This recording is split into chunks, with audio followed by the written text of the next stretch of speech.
de hoy domingo 16 de febrero. Por un momento, gratitud al Señor por la cada día en nuestra vida. Cada día sentimos su presencia. Le voy a pedir a nuestra hermana Ella que ella nos dirige.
La devocional se encuentra en Mateo 22, desde el versículo 34 al 40.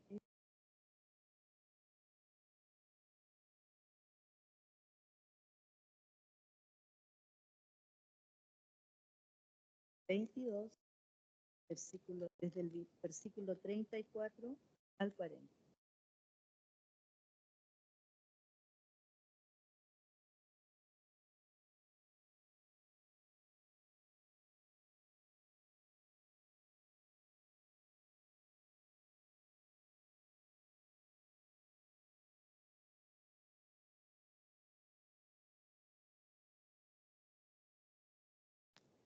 Bien. La lectura tiene por título El Gran Mandamiento. Toma alternada del versículo 34 al 40. Dice así: Entonces los fariseos, oyendo que había hecho callar a los saduceos, se juntaron a una.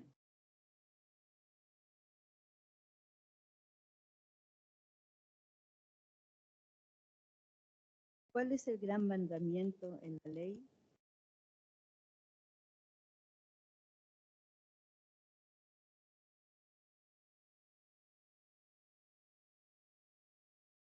Este es el primero y grande mandamiento.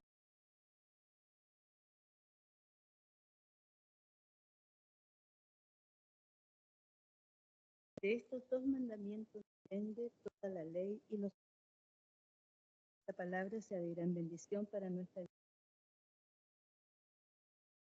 Bien, el Señor nos mostró el amor que Él sentía por a los pobres, a los enfermos, a los necesitados, y Él lo sigue haciendo en estos días. Como sabemos, hace poquito se celebró el Día del Amor, el Día de la Amistad, todo relacionado al amor. Probablemente no creyentes celebran ese día como el Día del Amor, pero nosotros tenemos el verdadero, ¿cierto? Amamos a nuestro, Él nos manda.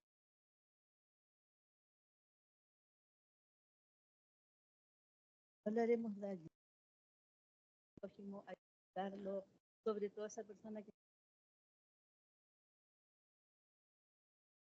debemos acercarnos a ellos, hablarles del Señor,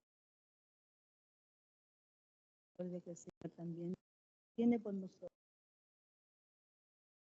Le doy la más cordial bienvenida, mis hermanos, somos, pero le doy la a nuestra hermana Amaris, contentos de tener presente, y el resto, siempre.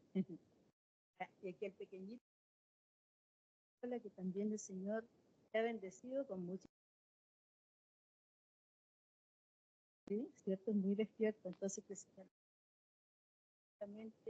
que nunca se aparte de los él. Le voy a dar el paso.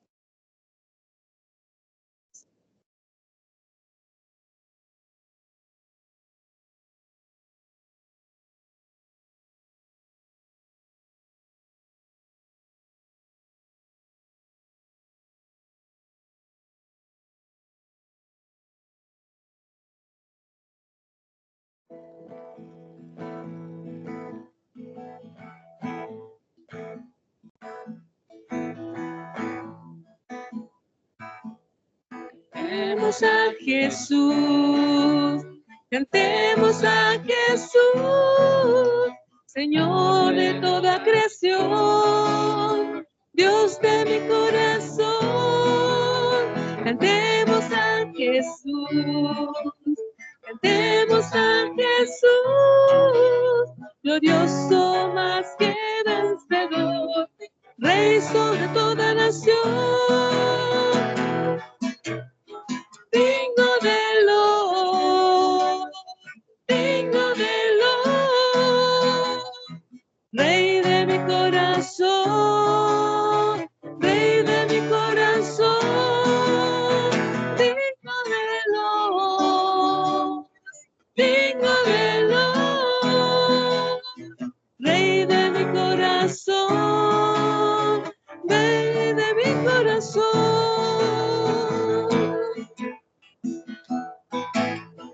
Cantemos a Jesús, cantemos a Jesús, Señor de toda creación, Dios de mi corazón. Cantemos a Jesús, cantemos a Jesús, glorioso más que vencedor, Rey sobre toda nación.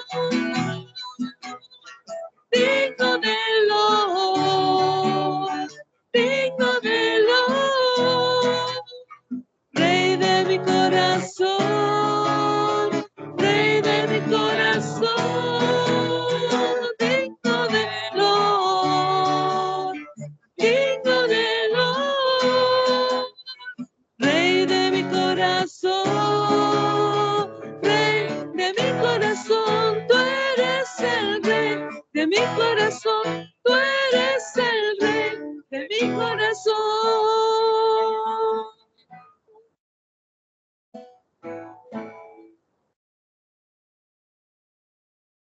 Que mis hermanos, es nuestro Señor, ¿cierto? Rey de nuestro corazón. Espero que así sea, ¿cierto? Que cada uno lo tengamos ahí, el centro de nuestro corazón. Hermanos, tengo un aviso cortito. Es referente al marzo para los de nuestra escuela por el inicio de estos. Habla nuestro doctor. Estamos organizando esta actividad, que espero que sea de gran bendición. Bueno, sabemos pocas mamás acá, sabemos pocas, varias mamás, y yo me considero la mamá de mamá. Y nuestra gran labor como mujeres, ¿cierto? Proteger a nuestros nietos, a los pies de nuestro Señor, para que entonces tenemos que invitar a nuestros. Muchas veces uno invita, pero no viene. Pero tenemos que seguir orando, seguir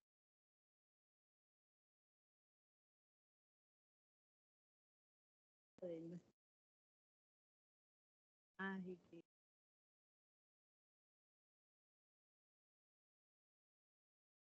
llaman más la tarde en oración por los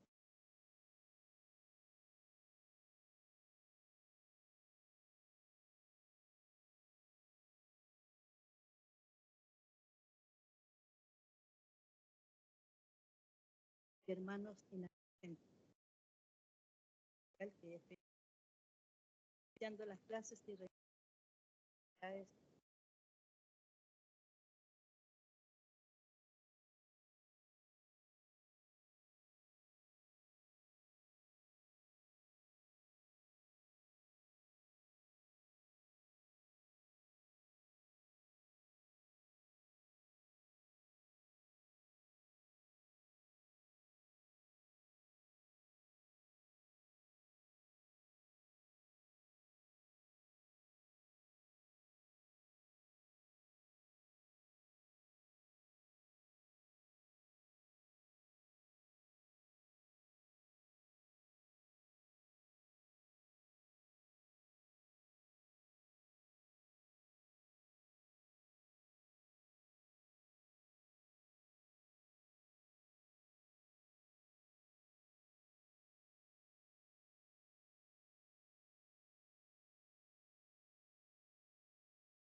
En mis hermanos le doy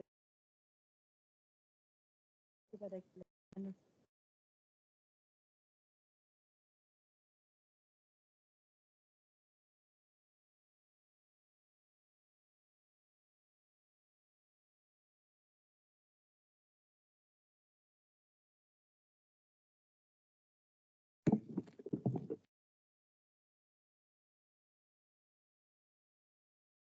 Buenos días, mis hermanos, hermanas.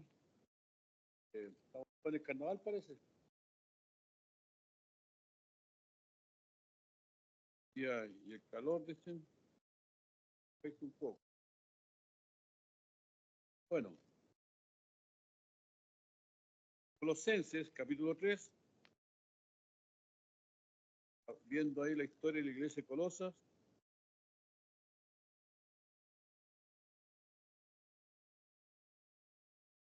Colosenses, capítulo 3.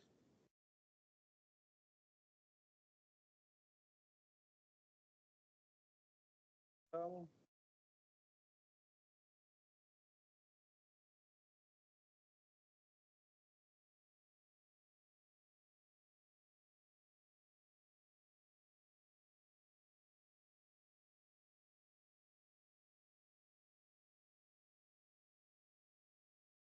Estuvimos viendo los primeros versículos. El apóstol nos Cristo en nuestra vida se manifieste, entonces nosotros íbamos a ser manifestados justamente con él. ¿A qué nos llevaba a eso? A pensar, ¿no es cierto?, en el tiempo presente, que a veces las cosas no se dan como nos esperamos, pero tenemos que tener eso en mente. Entonces, después de hablar de algunas cosas fundamentales, se dedica ahora al diario vivir. Colosas era una ciudad está en la actual Turquía y que se caracterizaba por la producción de lana, una lana de muy buena calidad. Pero en ese tiempo había caído en desgracia porque hubo algo a lo cual nosotros estamos acostumbrados, que es un terremoto. El terremoto hizo que la ciudad cambiara de lugar, entonces estaban los hermanos medio mal traer ahí. Entonces, veíamos, ¿no es cierto?, de cómo el apóstol decía que si nosotros habíamos resucitado con Cristo, debíamos buscar las cosas de arriba. ¿Y cuáles son las cosas de arriba? Dijimos, que son las que pertenecen al reino de Dios. ¿Ya? Después comienza, ¿no es cierto?, al darnos algunas instrucciones. ¿Ya? La ropa, por ejemplo, para venir a la casa del Señor, ¿cómo tenemos que vestirnos? Ahí, hermanos, nosotros encontramos harta ilustración y harta instrucción en el día de hoy. Si nosotros fuéramos pentecostales, ¿cómo tendríamos que ir vestidos hoy día? Las hermanas con falda y el pelo largo, suelto. Y los varones con terno y con corbata. Si fuéramos de la comunidad, ¿cómo deberíamos venir vestidos? Casual, como eso, ¿cierto? De hecho, hay algunas iglesias en las cuales entran con, ¿cómo se llama eso? Con guilloque, con pantalones, poleras y zapatillas. ¿Cuál de las posiciones está bien? Las dos, y yo una vez conversaba con los hermanos de la Filadelfia, porque ellos tienen esa costumbre, ellos van como se siente, entonces hay gente con chocos, zapatillas. Le dije, oiga, le dije, pero yo voy al otro extremo de ese. Nosotros estamos en el templo, ¿cierto? Venimos a adorar a Dios. Y los chiquitos pasaron ya, hermana. Bienvenida. Pero yo de repente, ya como yo soy adicto a las redes sociales, adicto le digo yo, habían actividades en las cuales los varones iban hasta con smoking y las mujeres bien vestidas y salían todos. Y bueno, ¿y eso? Decían, no, es que es una actividad especial de la iglesia, etcétera, etcétera. Entonces le decía, bueno, pero es una actividad especial. Entonces significa que para esa actividad especial hay que vestirse de esa manera y para ir a la iglesia de otra manera. Entonces ahí quedan marcando ocupados. Entonces no, porque a mí me molestaban por el tema de ir con corbata. Entonces, pero no se preocupen, le dije, yo entiendo lo mismo, que yo vengo con corbata, pero el día martes o jueves, si estoy bíblico, no vengo con corbata. Y ambos son para el culto del Señor. Entonces, ahí va, hay que buscar un equilibrio. De hecho, es lo que tiene que ir de una manera en que sea sobria. Por eso vivir sobria, justa y piadosamente, esa es la palabra.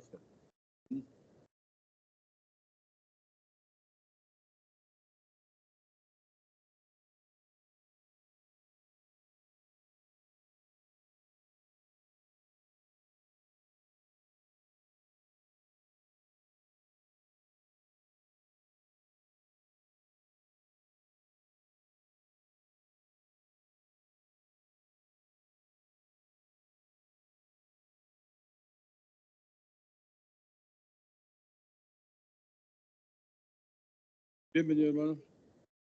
Claro. Es que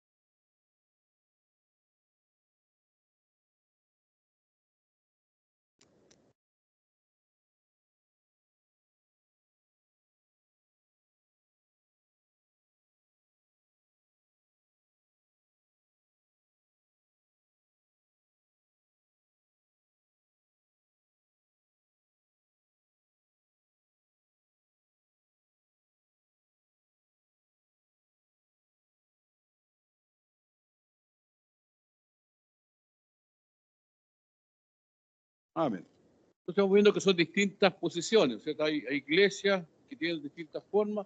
Ahora, cada iglesia tiene su identidad. Nosotros lo podemos copiar de un lado o de otro. Cada iglesia tiene su identidad. Y lo otro importante es que considerar es el tiempo que yo llevo en la iglesia. Si yo soy nuevo, es distinto a si yo nací y me crié en esa iglesia. Son dos cosas distintas. Pero aquí vamos a ver lo que la palabra dice en el versículo 10, donde habla del revestido y del vestido. ¿Qué es lo que importa? Que después va a llevar, ¿no es cierto?, a la forma. Vamos a ver el fondo. Versículo 10 del capítulo 3 de Colosenses. ¿Qué es lo que dice? Colosenses 3, 10.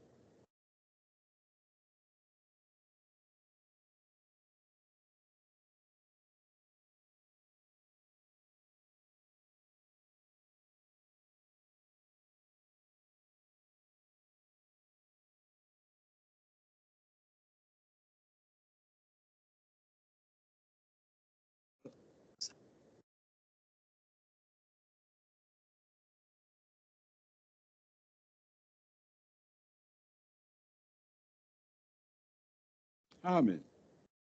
¿Qué significa la palabra revestido? ¿Qué significa re? Volver a. Entonces, revestido significa volver a vestirse. Dice, ¿revestido de qué cosa? Del nuevo. ¿Qué se refiere a eso?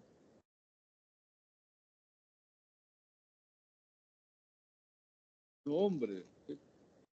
Revestido del nuevo hombre, dice. ¿Y qué pasa con nuestro nuevo hombre? El cual, dice, conforme a la imagen del que lo creó. Entonces aquí tenemos dos palabras. Revestido, que volver a vestirse, ¿ya? Y renovando. ¿Qué es renovar? Cambiar, ¿no es cierto? Cambiar.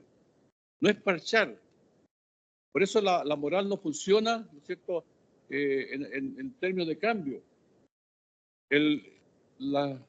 Los políticos o la dirección de los pueblos se equivoca en el sentido cuando dice que necesitamos más cárceles o más instrucción o más enseñanza para eliminar la violencia.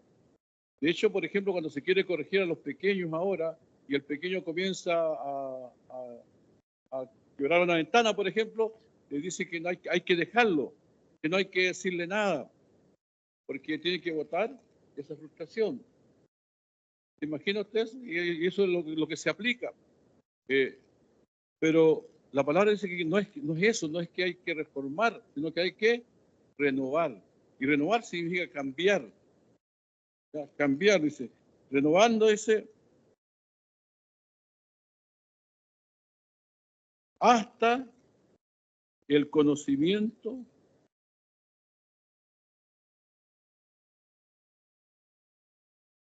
pleno. ¿Conocemos al Señor? ¿Pero lo conocemos como debe ser conocido?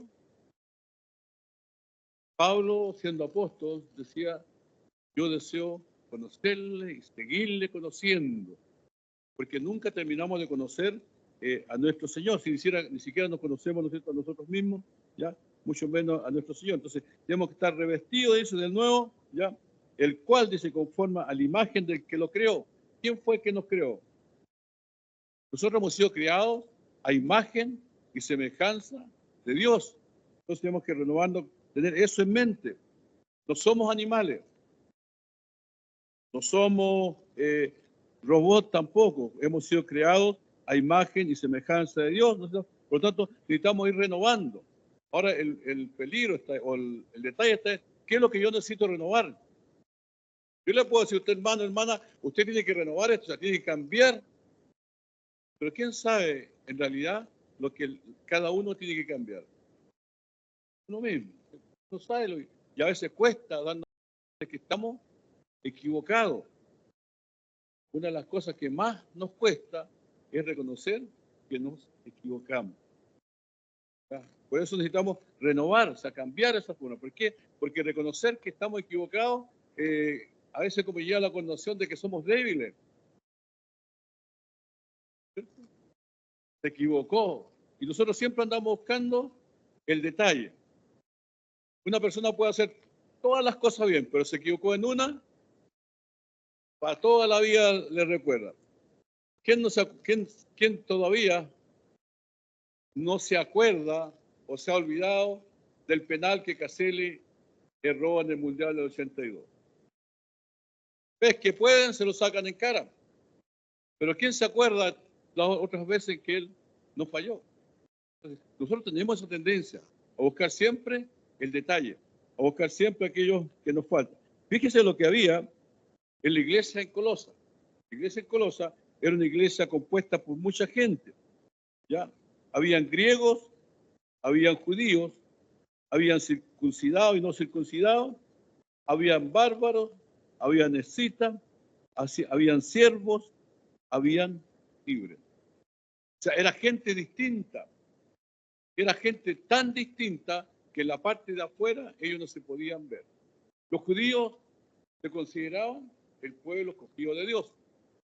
Por lo tanto, todos los más pueblos para ellos, ¿qué es lo que eran? Los gentiles. Pero para ellos los gentiles eran considerados como perros, en el concepto que había antes de perros. Porque ahora perros, ¿no es cierto?, tienen casi los mismos derechos que un ser humano. Tienen comida especial, tienen veterinario, tienen derechos. Apareció la ley Cholito, y algunos los tratan como hijos. Pero ese tiempo perro, ¿no es cierto?, era aquel que andaba en la calle, cualquiera podía patearlo. ¿Ya? Entonces, el judío se considera el pueblo escogido de Dios y todos los demás pueblos eran para ellos como perros.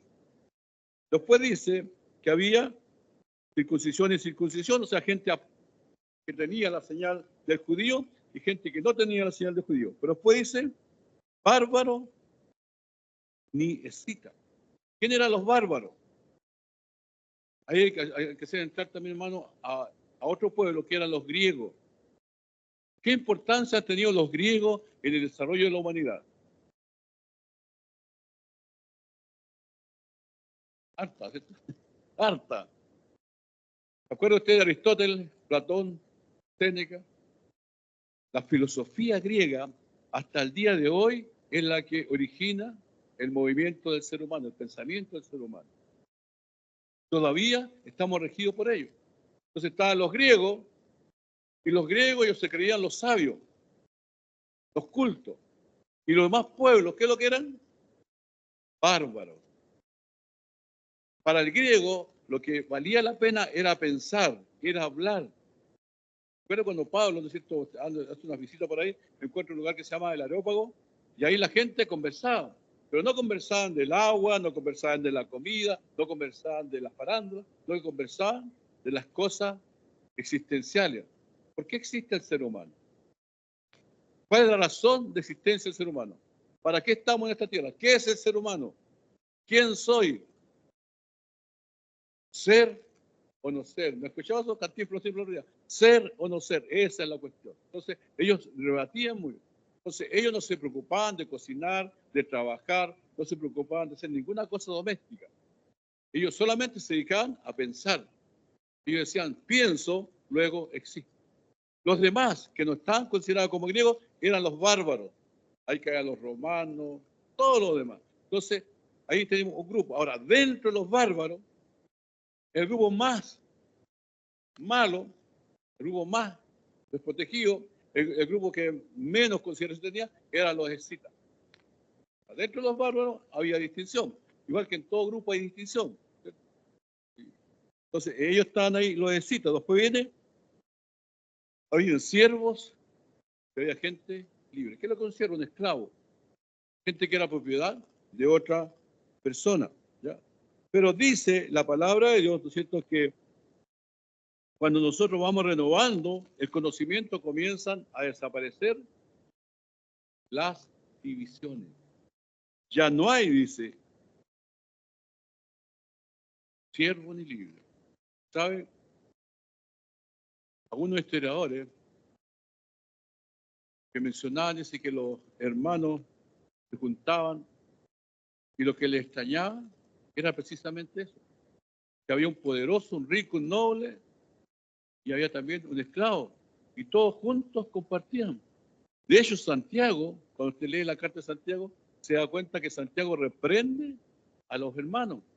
¿Por qué? Porque están todos reunidos y llegaba alguien con terno, con corbata, decían, por favor, pase, siéntese acá, adelante. Pero cuando llegaba un hermano que venía así con zapatillas y blue jean, le decía, espera ahí, quédate tú paradito nomás. Entonces, así hacemos distinción de personas. Entonces, lo que le extrañaba a la gente era eso, la unión que había a pesar de la diferencia. Ahora, ¿quién elimina la diferencia? Cristo. Solo Cristo elimina la diferencia. A veces nosotros queremos eliminar la diferencia. Yo no sé si usted, a los que son papás, le ha pasado cuando hay hermanos así y están peleando, y ya, no, ya dejen de pelear. Y usted le dice, dense un abrazo o dense la mano. ¿Qué hacen los niños o las niñas? ¿Ah? De mala gana lo hacen, ¿cierto? ¿Es por qué? Porque queremos forzar algo. Pero cuando están jugando, cuando están compartiendo, y pasa algo y se abrazan espontáneamente. Entonces, ¿quién elimina la diferencia ¿cierto? Ahí? No es la imposición. Después, tú tienes que querer a tu hermano. experiencia personal, cuando en la familia nuestra, cuando éramos varios, éramos 5, y uno cometía un error, nos castigaban a todos por igual. Y uno reclamaba, y uno, ¿por qué? Decía, para que aprendan a ser unidos.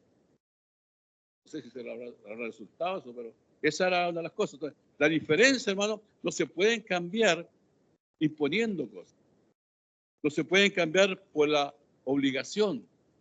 La diferencia nace cuando hay un cambio en el interior. Y eso es lo que produce el Señor. Por eso que dice que en la iglesia dice, no hay griego ni judío. Son todos hermanos. No hay circunciso ni incircunciso, bárbaro ni escita. Son todos hermanos. No hay siervo ni libre. Y aquí, hermano, un pequeño detalle. ¿Quién da los dones a la iglesia? Dios. ¿Y cómo los da? A través del Espíritu Santo. Pero ¿qué hace el Señor para dar los dones? ¿Cómo lo hace? Como Él quiere. El Señor da los dones como Él quiere. ¿A quién quiere? No es que, el hermano tiene, bueno, a él no. Como Él quiere. ¿A quién quiere? Entonces, había circunstancias en las cuales un hermano esclavo era el pastor de la iglesia. O uno de los pastores. Porque habían varios pastores. Y un hermano que era libre no era el pastor. Y en la iglesia tenía que sujetarse a lo que le decía el esclavo. ¿Y eso quién produce? Eso lo produce solamente el Señor. Pero después, cuando volvían a la vida diaria, el esclavo seguía siendo esclavo y el dueño seguía siendo el dueño. Por eso, después cuando Pablo escribe y le habla, ¿no es cierto?, a los esclavos, le dice que tienen que portarse bien. Mayormente si sus amos son cristianos, le dice. También le da instrucciones también a los dueños. Entonces, vemos ahí, hermanos, cómo, ¿no es cierto?, hay que distinguir lo que son los dones y el ejercicio en la iglesia respecto de la vida, por así decirlo, civil. ¿Ya? ¿Por qué? Porque dice, y la base de todo, Cristo es el todo y en todo. Cristo es el todo. Ahora, saquemos a Cristo de la iglesia. ¿Y en qué nos convertimos? Una junta de vecinos, un club de la tercera edad, un club de Lulú, un club de Toby, un club deportivo, en cualquier cosa. Y hay muchos, ¿no es cierto?, grupos religiosos así, cuando dejan de lado a Cristo y comienzan a anteponer sus opiniones, sus libertades personales, antes que la palabra de Dios, se transforma en eso. Y eso es lo que Pablo está aquí advirtiendo a la iglesia en Colosas. Recuerden que el peligro que habría en la iglesia en Colosas es que ellos estaban en el mundo griego, donde el mundo griego decía que toda la materia es mala, solamente el espíritu es bueno. Por tanto, si la materia es mala, ¿qué puede hacer con la materia? Lo que se pueda, lo que se quiera, perdón. Y al hacer con la materia lo que se quiera, entonces no hay ninguna complicación con ello. ¿Qué es lo que es el cuerpo? ¿Materia o espíritu? Materia. Por lo tanto, se puede hacer con el cuerpo lo que quieran. Y ahí partían las famosas fiestas que hacían ellos y todas esas cosas. Entonces, ¿por qué? Porque era el cuerpo que estaba condenado a la destrucción. Entonces, esa herejía se estaba metiendo en la iglesia. Lo otro que decía, bueno, si el cuerpo es materia y la materia es mala, Jesús no pudo haber venido en un cuerpo. Tiene que haber sido un espíritu. Y esa también es otra herejía tremendamente importante. Por eso Juan, cuando habla, dice que no hay que creer a todo espíritu. Una cosa que muchas veces cuesta. Dice, no hay que creer a todo espíritu, sino que hay que probar que el espíritu o los espíritus que está hablando son de Dios. ¿Y cuál es la forma que pone Juan para probar a los espíritus? Dice, todo espíritu que confiesa que Jesús vino en carne es de Dios. Pero todo espíritu que no confiesa que Jesús ha venido en carne, por humana, entonces no es de Dios. Y si el espíritu no es de Dios, ¿qué tenemos? Y nos está diciendo algo, ¿qué tenemos que hacer nosotros? Oye, ¿qué tenemos que hacer si el Espíritu nos dice algo que parece que es verdad, que no estamos seguros? Dice, pero no es de Dios. ¿Qué hay que hacer? Hay que rechazarlo, hay que reprenderlo en el nombre de Jesús. Pero muchas veces cuesta eso. Cuando hay una experiencia sobrenatural, como que tenemos a hacer más importante lo sobrenatural que lo que dice la palabra de Dios. Y la palabra de Dios, ¿no es cierto?, no tiene ninguna limitación a ese respecto. No hay ninguna indicación que diga, no, tengan cuidado porque es un espíritu. El mismo apóstol Pablo decía, si un ángel del cielo, decía incluso, si yo mismo le predico un evangelio distinto al que le he predicado, el tal sea, dice, anatema, maldito. Entonces, ¿cuál es la regla de fe que tenemos entonces para dirigir las cosas de Dios? La palabra de Dios. Si no está en la palabra de Dios, hay que rechazarlo. Si no está en la palabra de Dios, ¿no es cierto?, no debe tener cabida en nuestra vida. Hay confesiones, ¿no es cierto?, que incluso le dicen a los jovencitos. Conocí una ex alumna que de repente se casó. Y le dije, ¿cómo te casaste así tan de repente? No, es que dijo que un instrumento, dice, me dijo que ese era mi marido. Y sin más ni menos, se casó. Pero no hay ninguna, ¿no es cierto?, confrontación con lo que dice la Escritura. Entonces, por eso, hermano, cuando se tiende, ¿no es cierto?, a ir a lo que, entre comillas, se dice espiritual, se da mucho a lo que es la emoción. Y se confunde la emoción con la revelación, como también se confunde la emoción con la unción. Cuando vemos que el culto está, como dicen los jóvenes, está prendido, que la alabanza es todo bonita, ay, que es todo emocionante, y que la palabra me llegó, digo, ahí está la presencia, pero eso es emoción. ¿Qué pasa con la emoción? ¿Está emocionado usted alguna vez por una película o serie que ha visto? Sí, pasa, ¿no es cierto? Pero ¿qué pasa después que termina la serie o la película? La emoción se va. Igual nos pasa a nosotros cuando estamos y nos emocionamos. ¿Qué es lo que nos sostiene? La convicción. Y esa está basada en la palabra de Dios, que no cambia, lo que permanece para siempre. Entonces, ahora nos dice cómo tenemos que vestirnos. Versículo 12 dice, vestidos pues, ¿como qué? Como escogidos de Dios. ¿Somos escogidos de Dios? ¿Y por qué somos escogidos de Dios? A través de Cristo, ¿cierto? No hay otra forma. Dios nos escogió a través de Cristo. Ya vimos el domingo pasado a quién escogió Dios. Nos escogió no por lo buenos que somos, no por todo lo contrario. A veces, si nos escogió, entonces tenemos que vestirnos como escogidos de Dios. ¿Qué significa esto? Que aun siendo como soy, si Cristo me escogió, entonces, ¿cómo debe ser mi actitud frente a la vida? ¿Cómo debe ser mi actitud frente al problema? ¿Cómo debe ser mi actitud frente a la pérdida? Si Cristo me escogió sabiendo cómo soy. Tiene que haber un cambio. Porque si Cristo me escogió porque lo merezco, si Cristo me escogió porque soy bueno, si Cristo me escogió porque vale la pena escogerme, entonces después viene la pérdida, viene el problema, viene la dificultad, entonces yo tengo razón para reclamar. Señor, si me estaba mejor antes, mira ahora cómo estoy. Pero si Cristo me escogió, viniendo de la parte más baja, recuerde que Dios nos escogió de lo necio, de lo vil, de lo menospreciado. De allá nos escogió. Pero si nos escogió de él, dice, ahora que estoy en sus caminos, entonces mi actitud para enfrentar la pérdida va a ser distinta.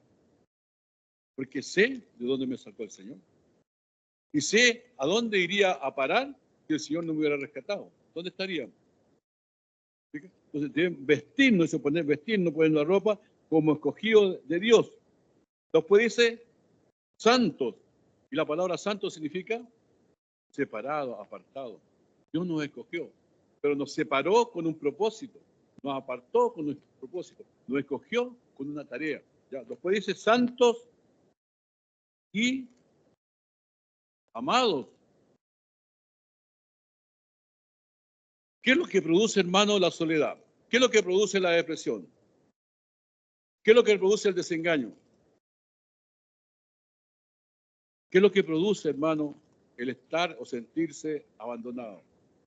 no es el de no sentirse amado, el de pensar que nadie le ama, nadie le quiere. Acá dice que nosotros somos amados. ¿Y amados por quién? Por Dios. ¿Y cuál es la medida del amor de Dios? No tiene medida. Dice Juan 3:16, porque de tal manera amó Dios al mundo, estamos nosotros, que envió a su Hijo. O sea, esa es la medida, si podemos decirlo, del amor de Dios. Pablo también lo decía, palabra fiel y justa y digna de ser recibida por todos, que Cristo Jesús mandó a su Hijo a morir por los pecadores, decía, de los cuales yo soy el primero. Y también decía que Dios muestra su amor para con nosotros y que siendo aún pecadores, Cristo murió. Por lo tanto, esa es una base, ¿no es cierto?, bíblica, doctrinal, que nos permite decir que somos amados por Dios. ¿Qué te ama a Dios a ti? Le pueden decir. ¿Cuál va a ser su respuesta? Él murió por mí. Él murió por mí. Y eso, ¿no es cierto?, es algo que está escrito en la palabra de Dios. Santo y amable, después dice, de entrañable misericordia. La misericordia es distinta a la lástima. La misericordia nace del corazón. La lástima nace de lo que nos sobra. ¿Cuántos sobrinos tiene usted? ¿Cuántas sobrinas? Que no son de carne y sangre. Uno va a decir, tío, tía, una moneda. Tiene 10 pesos. ¿Y qué hace usted? ¿Qué hace uno? Mete la mano en el bolsillo y nos saca 10 pesos. Una luca ella. Y entrega. Pero eso es lástima. ¿En qué consiste la misericordia? La misericordia, como nace del corazón, ¿cierto?, es la empatía, o sea, el ponerse en lugar de alguien que está padeciendo. Eso es misericordia, entrañable, que viene de las entrañas, ¿cierto?, y que hace que la persona se ponga en el lugar de otro. Y al ponerse en el lugar de otro, lo primero que uno hace es que deja de juzgar. Y al dejar de juzgar, ¿no es cierto, hermano?, está la libertad de acompañar. En la semana que pasó tuve que asistir a dos funerales, seguiditos. Y curiosamente, más o menos en la misma edad, 2 varones. Otra característica que había es que la mamá todavía vivía. Y el ver, hermano, el dolor de esa madre reclamando porque su hijo había muerto, y ambos en circunstancias así, uno en un accidente que hubo acá en la entrada, el joven quiso salir y la zapa, y salió en su porte y lo chocaron, y que lo chocó era un amigo, y ahí quedó. El otro joven, ¿no es cierto?, en la mañana se levantó, era el regalón, mamá, tengo ganas de tomar un juguito de algo. Ya, dijo, la mamá se paró a preparar el jugo, cuando volvió, ya no tenía vida. ¿Se imagina usted el dolor de esa madre? Entonces yo pensaba después, ¿qué palabra se le puede dar de consuelo a esa madre? Y uno escucha lo típico, ayudándola a sentir, mi más sentido pésame, y todo, ¿no es cierto?, hablando. Pero las personas, muchas veces, cuando están en esa situación, no necesitan que alguien les diga. Porque llega uno y dice, ¿y qué le pasó? Y la persona cuenta lo que pasó. Pasa un tiempo, llega el otro, mi más sentido pésame, ¿y qué pasó? Pero bueno, es como revolverle. Muchas veces lo que se necesita, hermano, es la compañía, es estar al lado ahí. Y si la persona quiere llorar, que llore. Si quiere gritar, que grite. A veces no le dice, no llore, es porque uno no ha tenido, ¿no es cierto?, ese dolor. ¿Ya? Entonces, la misericordia hace que nuestro corazón empatice con ese corazón y nos quedamos al lado. ¿Te acuerdas cuando el Señor Jesús fue a dar su vida en la cruz del Calvario y fue a orar con sus discípulos? Llegó un momento que Él les dijo, quédense aquí, entre tanto que yo voy allí y oro. ¿Qué quería el Señor? ¿Que le ayudaran a orar? ¿Qué quería el Señor? ¿Que le acompañaran a orar? No, el Señor quería que le acompañaran estando ahí. Entonces eso es la misericordia. Lo otro, la benignidad. Fíjate que estamos del vestido. Somos escogidos, santo y llamado, misericordioso, benigno. ¿Qué es vestirse de benignidad? ¿O qué es ser benigno? Qué distinto es ser bueno. Porque bueno no hay ni uno. ¿Se acuerdan cuando el joven rico, cuando el Señor Jesús le dijo, Maestro bueno, ¿qué debo hacer para ser salvo? ¿Cuál fue la respuesta del Señor? ¿Por qué me dices bueno? Ninguno es bueno, sino Dios. No es que Jesús esté diciendo que Él no está bueno, sino que está diciendo, ¿me estás reconociendo tú acaso como Dios? Porque Dios es el único bueno. Aquí está hablando de benigno. Se refiere a la actitud del corazón, de no prejuzgar, de no tomar un concepto antes de escuchar. Nosotros generalmente somos dados a prejuzgar. Una última noticia es que encontraron un carabinero muerto en La Moneda. Y eso es lo que se escuchó. Pero ¿cuáles comentarios se escuchan? Está complicada la cosa. Ya es como cuarta persona que muere ahí. A lo mejor empiezan, prejuzgamos. Cuando hay benignidad, hermano, nosotros no estamos propensos a prejuzgar. Lo contrario, a presentarnos ahí, hermanos, con esa calidad que solamente el Señor sabe dar. Después dice, de humildad.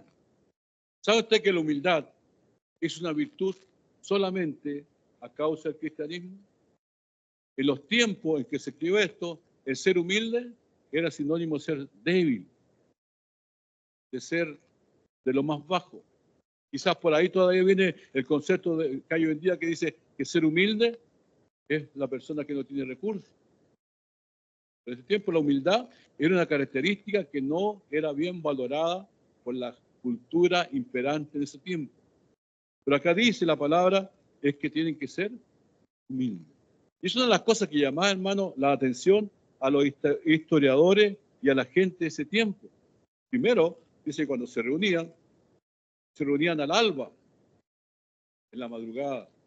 Dice que cantaban salmos, cánticos a Jesús como Dios. Pero después dice que compartían todos juntos. Y eso, hermano, es lo que le llamaba a ellos la atención.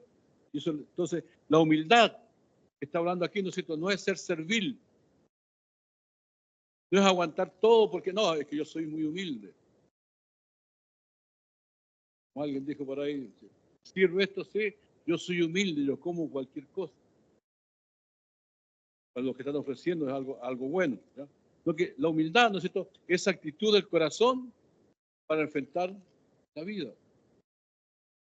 Aprender, dijo el Señor, que soy, de mí, dijo el Señor, que soy manso y humilde de corazón. ¿Y qué? Y vas a hallar descanso para tus almas. Descanso. Hermano, fíjese usted que una de las cosas que necesitamos hoy día no es el descanso. No terminamos el día, ay, estoy tan cansado, cansada. ¿No será que a lo mejor, prejuzgando, nos está faltando humildad? Porque la humildad es aceptar la vida como se nos da. Cuando tenemos soberbia, que es lo contrario a la humildad, y viene algo que no nos gusta, ¿qué hacemos? ¿Qué hace usted cuando viene algo que no le gusta y usted actúa con soberbia? Si es que actúa alguna vez con soberbia, a lo mejor nunca ha actuado con soberbia. Nos enojamos, resistimos, pero cuando es humildad decimos, este es el día que hizo el Señor. Por tanto, me alegraré y me gozaré, Dios, en Él. Entonces, enfrentar las cosas. Entonces, por ahí dice, si Dios nos da todo lo bueno, ¿cómo no vamos a decir también lo malo? Aunque todas las cosas que Dios nos da son buenas, nosotros pensamos a veces que es malo. Por ejemplo, este calor.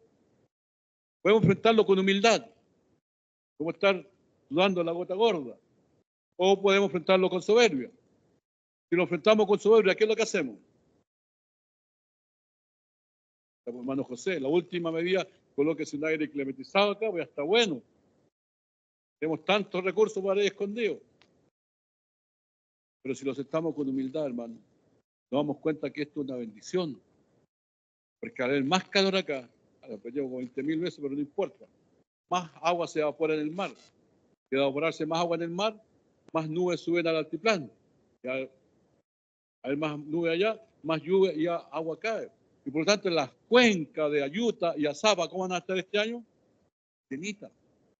Y estos valles, estos dos valles que tenemos acá, son los únicos valles en Chile que producen durante todo el año. En otras partes, ¿no es cierto?, solamente primavera y verano. Pero acá, enero, febrero, hasta diciembre se produce. Entonces, eso es, hermano, también un ejemplo. ¿Ya? Humildad es aceptar, ¿no es cierto?, las cosas de buena gana.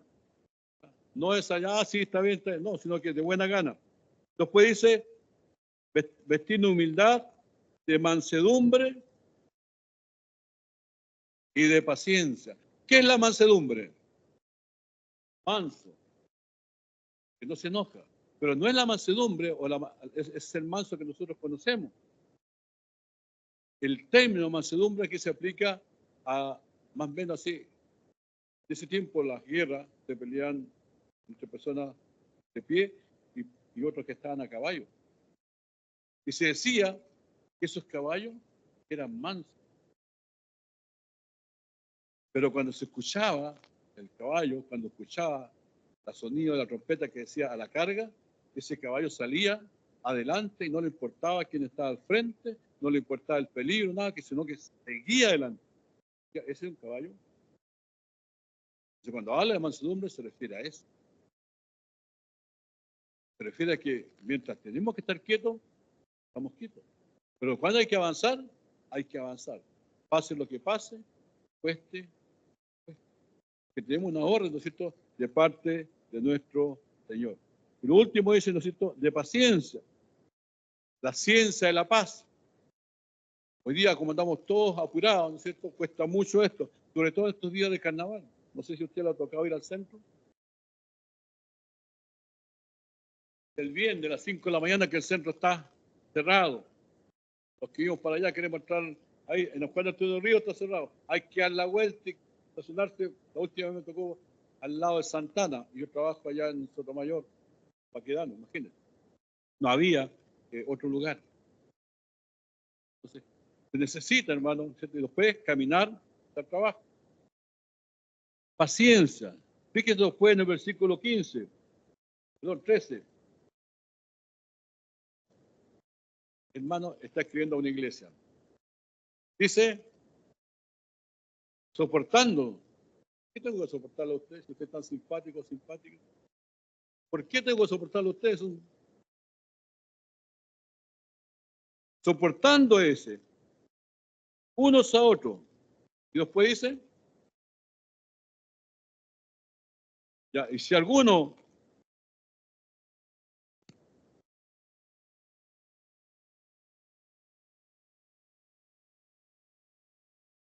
soportar, perdonar, dos cosas, entonces hermanos que también no son de moda. ¿Por qué tengo que soportarlo a ustedes? ¿Por qué tiene que soportarme a mí? ¿Por qué hay que soportar tanta injusticia? ¿Qué es lo que fue, hermano, lo que produjo el estallido social acá en Chile? Que la gente se cansó de soportar. ¿Pero qué se logró con eso?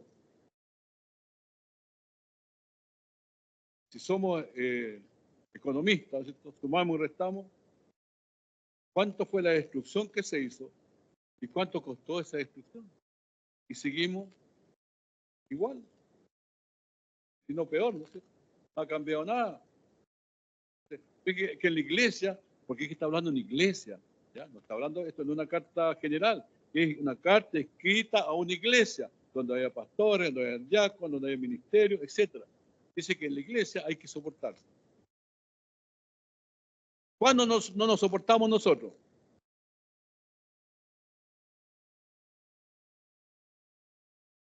Cuando yo evito el contacto en una reunión, porque si yo hablo, cuando yo salgo de la reunión digo, yo no hubiera hablado, no hablé, porque si yo hubiera hablado, Cuando yo no vengo a la sesión administrativa, porque no me gusta la sesión administrativa, porque si yo hablo en la sesión administrativa, necesitamos aprender el hecho de que no somos iguales y que somos diferentes, que somos distintos, tenemos crianza distinta, vida distinta, ¿no es cierto? Y necesitamos retomar esto que dice la palabra del Señor, porque fuera de nuestra diferencia tenemos un objetivo común.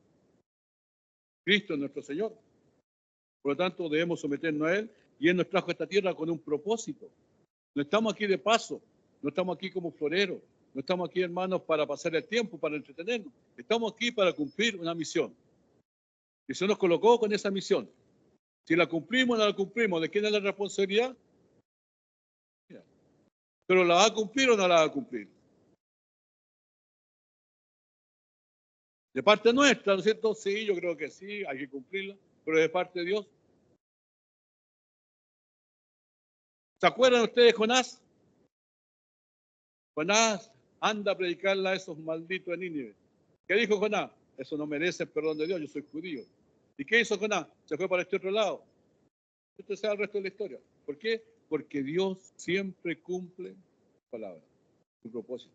El salmista decía, Jehová cumplirá su propósito en mí. Entonces, ¿de quién depende ahora, mi hermano? Es que ese propósito cumpla solamente de nosotros. Pero que Dios lo va a cumplir, lo va a cumplir. Y de eso trabaja en nosotros para que en nosotros se produzca esa mansedumbre. ¿Cómo se adiestra o se amansa un caballo? Pues lo del sur. Dice que Alejandro Magno, cuando tenía como 12 años, había un caballo, el caballo de él que era bucéfalo, que nadie lo podía montar porque todos salían volando. Y la leyenda dice que Alejandro Magno se acercó al caballo y le habló y le dijo: lo que te asusta es la sombra, y conversó. Y ahí se subió y salió galopando, pero como que siempre lo hubiera montado, lo amansó. Nosotros vemos que en la realidad eso no es así. Hay que hacer todo un trabajo, todo un procedimiento para avanzar. Y hoy día, hermano, ¿no es cierto? Dios hace eso con todos y cada uno de nosotros. ¿Qué somos nosotros de Dios? Hijos. Y cuando usted tiene su hijo y su hijo se porta mal, ¿qué hace usted? ¿Aplaude? Lo corrige. ¿Y si se sigue portando mal? Lo vuelve a corregir. ¿Cuál es el peor castigo que antes recibíamos nosotros? Antes, me refiero a 30, 40 años atrás. ¿Mm? La correa, ¿no es cierto? La varilla. ¿Cuál es el peor castigo que pueden recibir los niños hoy día hoy? Los tiempos han cambiado, pero la necesidad, ¿no es cierto?, de disciplina sigue igual. Ahora, hermano, si nosotros somos así con nuestros hijos, ¿qué cree usted que Dios es con nosotros? Nosotros somos rebeldes, desobedientes, no queremos cumplir su propósito. ¿Qué piensa usted que hacer el Señor? Así, bueno, te espero, hijo, sentado. Llegado el tiempo, Él va a comenzar a afligir nuestras vidas, permitir que vengan cosas en nuestra vida para que nosotros empecemos a dejar de mirar para el lado, ¿no es cierto? Y empecemos a mirar para arriba. ¿Ya? Entonces, eso, mi hermano, tenerlo presente sobre todo. ¿Por qué? ¿Cómo son los días? Malos. Y si los días son malos, ¿cómo van a seguir siendo? Malos. Y si los días son malos y van a seguir siendo malos, ¿qué tenemos que hacer con el tiempo? Cuando uno está en depresión, lo único que quiere es dormir, comer o no comer. O sea, y la vida pase rápido. Pero la Biblia dice que como los días son malos, el tiempo hay que redimirlo, comprarlo, administrarlo bien. Y eso, hermano, es el desafío para hoy. El texto sigue siendo Colosenses 3:1. Si pues habéis resucitado con Cristo, buscar las cosas de arriba, donde está Cristo sentado a la diestra de Dios. Colosenses 3, versículo 1. Que el Señor nos bendiga, nos preparamos para el culto. Colosenses 3:1. Nos preparamos para el culto.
Hermanos, les saludo en el amor del Señor. Vamos a dar el término a nuestra escuela dominical. Y vamos a empezar las clases de la hermana Rosita y hermano Felipe estuvieron juntas, pero la maestra tuvo una maestra suplente, nuestra hermana Damaris.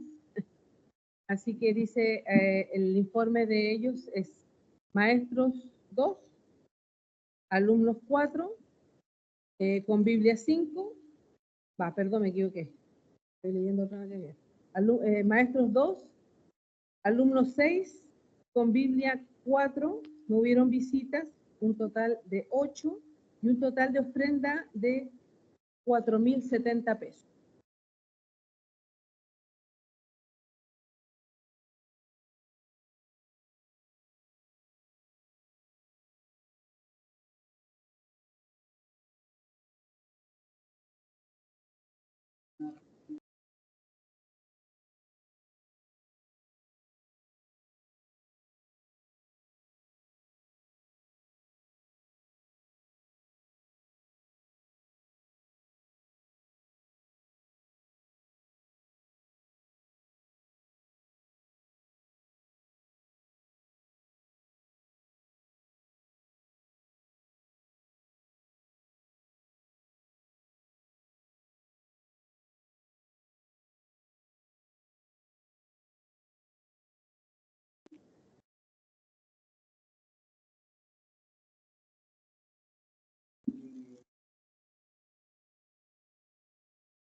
Damos gracias a Dios por estas hermosas clases.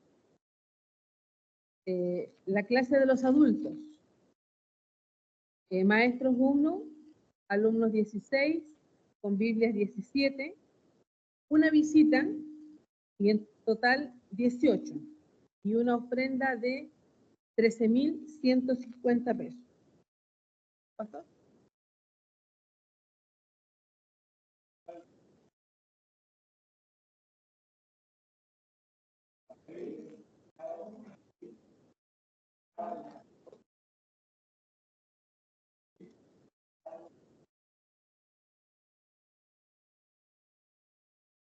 Amén. Los totales generales son los siguientes.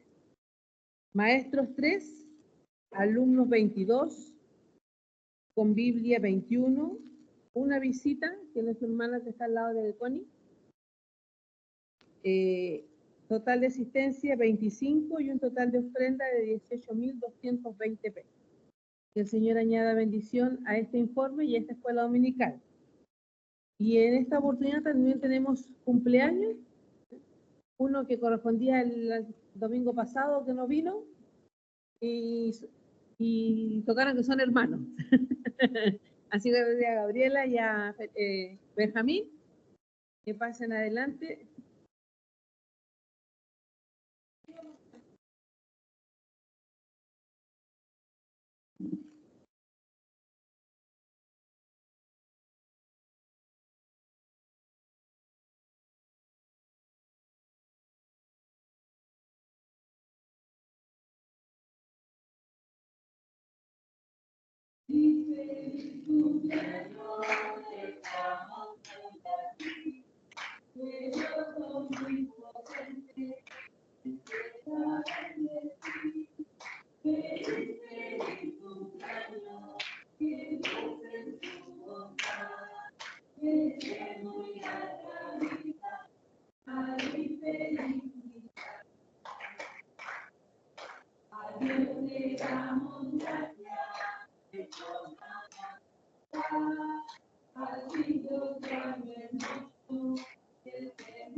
Puestos en pie, vamos a seguir alabando a nuestro Dios. Y vamos a cantar alegres a Dios, no con caras largas, ni porque estamos alegres, porque estamos en la casa de Dios y porque Dios ha hecho grandes maravillas con nosotros.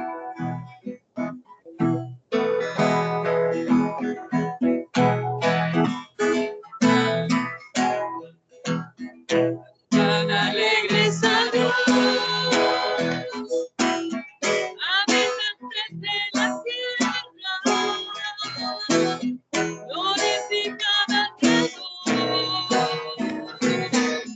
reconocen su grandeza,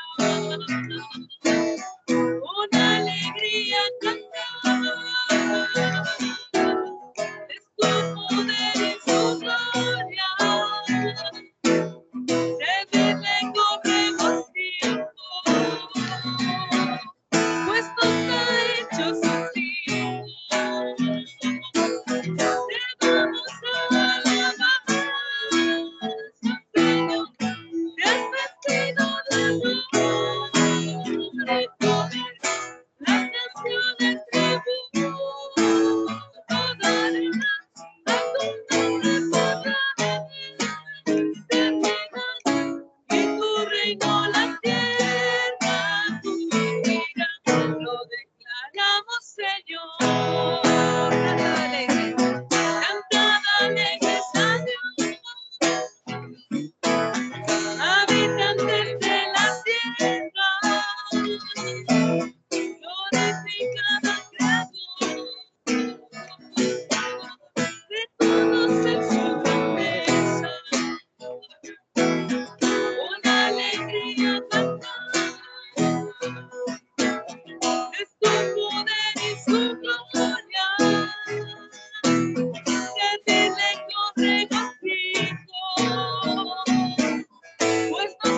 hecho su espíritu. Te damos alabanza, Señor, que has vestido de amor y poder. Las naciones tributan, cantándote por la eternidad. Y tu reino en la tierra cubrirá. Lo declaramos, Señor. Alabanza, Señor, que has vestido de honor y poder. Las naciones tributan, a tu nombre por la eternidad. Y tu reino la tierra cubrirá. Lo declaramos, Señor, canta. Alegre está Dios, canta. Alegre está Dios, canta. Alegres a Dios, canta.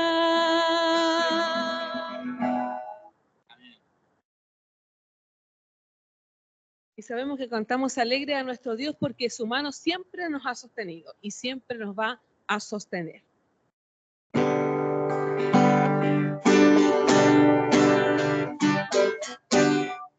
Mano me sostiene, espíritu me alienta, siempre en victoria, tú me llevarás, sí, tu mano me sostiene, tu espíritu me alienta, siempre en victoria, tú me llevarás, vivo solo para Cristo y nadie más, solo en Jesús. Yo encontré la paz, Él me llena de su espíritu de amor, y siempre cantaré, soy más que vencedor. Tu mano me sostiene, tu espíritu me alienta, siempre en victoria, tú me llevarás, sí, tu mano me sostiene, tu espíritu me alienta, siempre en victoria, tú me llevarás. Vivo solo para Cristo y nadie más, solo en Jesús yo encontré la paz. Él me llena de su espíritu de amor, y siempre cantaré, soy más que vencedor. Tu mano me sostiene, tu espíritu me alienta, y siempre en victoria tú me llevarás, sí, tu mano me sostiene, tu espíritu me alienta, y siempre en victoria tú me llevarás.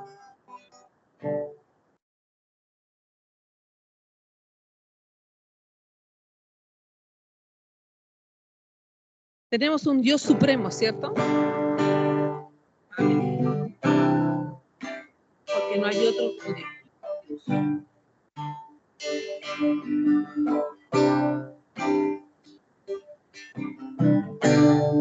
Supremo eres,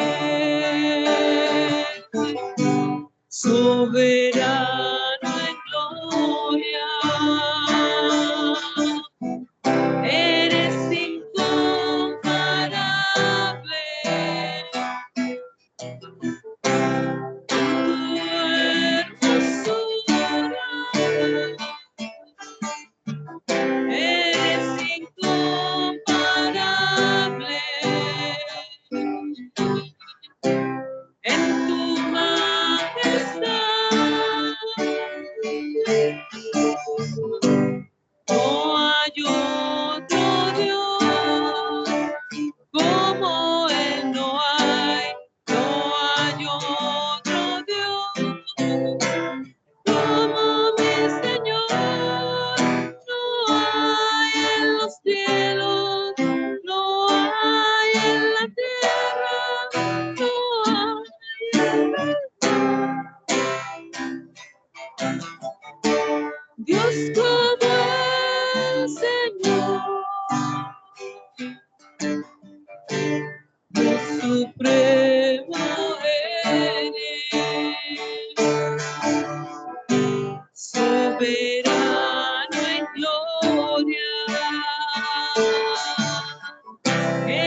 como nuestro Dios.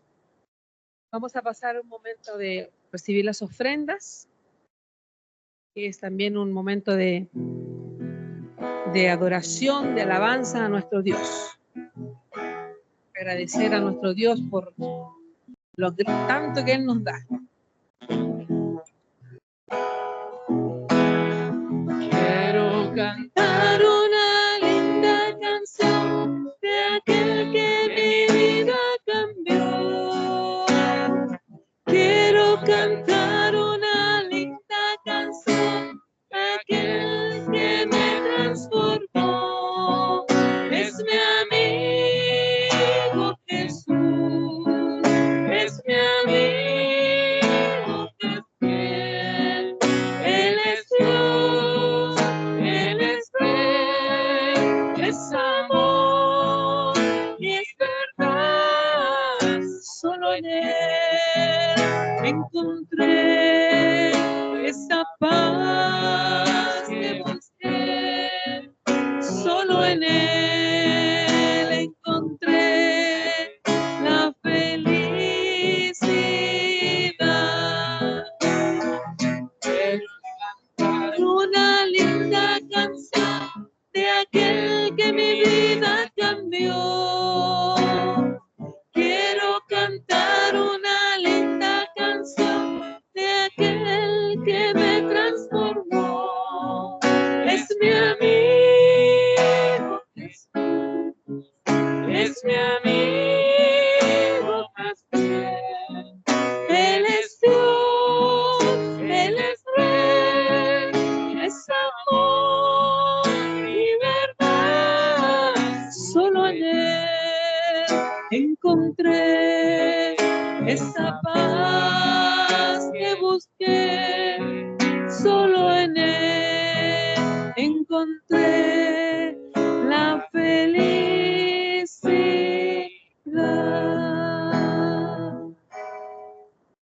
Amén. Vamos a orar por las ofrendas y por la predicación que trae nuestro pastor. Voy a rogar que nuestra hermana María Ramírez nos dirija en esta oración. Amén.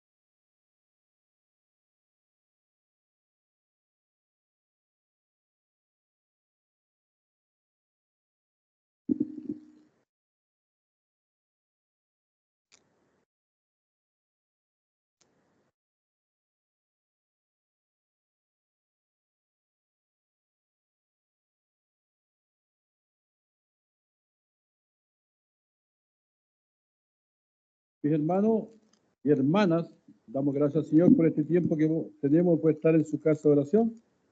El domingo pasado estábamos viendo de que... Gracias, hermano.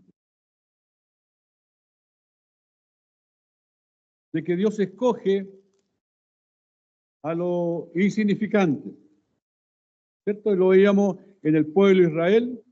Cuando el pueblo de Israel se creía algo grande, Dios le dice, no por ser tú el más grande, el más poderoso, sino porque tú eras el más insignificante de los pueblos, te escogió Dios. Entonces ahí lo trasladamos pues al Nuevo Testamento, donde Pablo, cuando habla a la iglesia de Corinto, repite exactamente lo mismo, cuando dice que no escogió Dios los sabios, no escogió Dios lo poderoso, no escogió Dios lo vil, lo menospreciado. ¿Para qué? Para que la gloria esté en el Señor. Por lo tanto, no hay en nosotros ningún atributo, nada que pueda hacer pensar que merecemos algo de parte de Dios.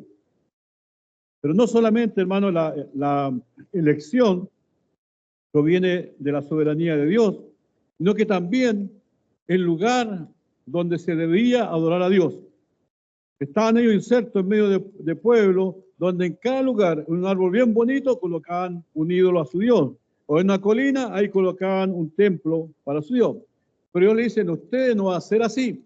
Primero ustedes tienen que limpiar todo eso y después en el lugar que yo escoja, le dice, allí ustedes van a establecer el altar para Dios. Y eso lo vemos pues, ¿no es cierto?, en el Nuevo Testamento, cuando Dios todas las cosas ahora las hace únicamente y a través de su iglesia. No hay otra forma de adorar a Dios sino a través de la iglesia. No existen el día de hoy los llaneros solitarios que dicen, no, yo no voy a la iglesia, pero yo igual sirvo a Dios. Porque a Dios se le sirve, se le adora únicamente a través de la iglesia. Pero todo esto, hermano, está en la soberanía de Dios. Y lo que queremos ver hoy día, hermano, con la ayuda del Señor, es que aún, hermano, el servicio que nosotros hacemos a Dios está también definido claramente por Dios. En el Antiguo Testamento, ahí en Éxodo capítulo 26, Dios después de haber hablado, darle instrucciones al pueblo, ¿cierto? Fíjese cómo Dios le dice, vas a hacer una arca de madera, vas a hacer también una mesa de madera de acacia, harás también un candelero de oro puro, labrado a martillo, y le da todas las instrucciones hasta el 25, y en el 26 dice, vas a hacer el tabernáculo de la cortina, dice, de 10 cortinas, pero no le deja la libertad a Moisés de escoger. Lo que le dice, la va a hacer de 10 cortinas de lino torcido. Tampoco le da la libertad de escoger el color. ¿Se ha fijado cuando nosotros queremos, hermano, hay que pintar el templo? ¿Cuánto nos cuesta ponernos de acuerdo? ¿De qué color lo pintaría usted? Usted dice, a mí no me gusta este porque, no, yo prefiero un azul clarito. No, yo prefiero un blanco. ¿Ya? Dios le dice, y lo vas a hacer, ¿ya?, de lino torcido, de color azul, púrpura y carmesí. Y harás, dice, con querubines de obra primorosa. Y ahora las cortinas, le dice Dios, las vas a hacer de 28 codos.